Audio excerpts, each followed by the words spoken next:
At the time that I started having issues, I was working with Hyatt as senior sales manager, and I always was in the hospitality industry. But I started feeling problems on site inspections, not being able to walk, limping around, just starting to have a lot of issues that I had felt before, but I knew something was wrong with my body. I'm trying to say things, nicely without being so, life turned into hell for 5 years. I was just in and out of the hospital for 3 years with, constant 5 total hip replacements. The one surgery that was really hard for me after going through all the other surgeries was on my face when I had skin cancer on my lip, and I had to have my upper right side of my lip removed and rebuilt by a plastic surgeon. It got so bad with all the surgeries. I was on my 7th surgery, and the real telling time came when I could not get off my couch, and I was living on Vicodin.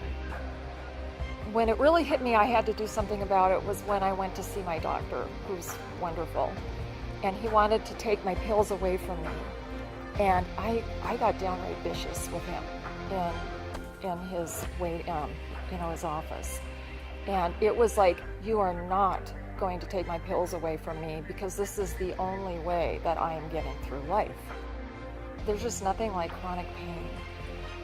It was playing such havoc on my family, on our son, on my husband, and I got down to, I don't really even remember what I was, maybe 110 pounds or something, and I'm 5'7".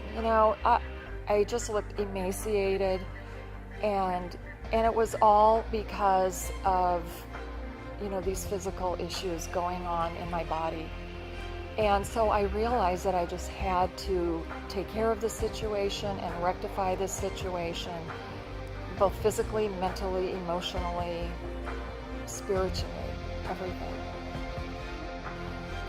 I used to pray all the time when I was a child, and I reached a stage where I had to go back to God.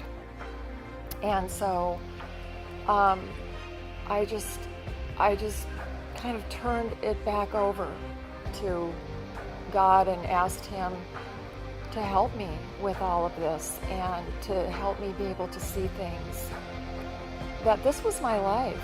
And so I've really wanted to try and help other women come to terms with loving themselves and accepting themselves for who they are.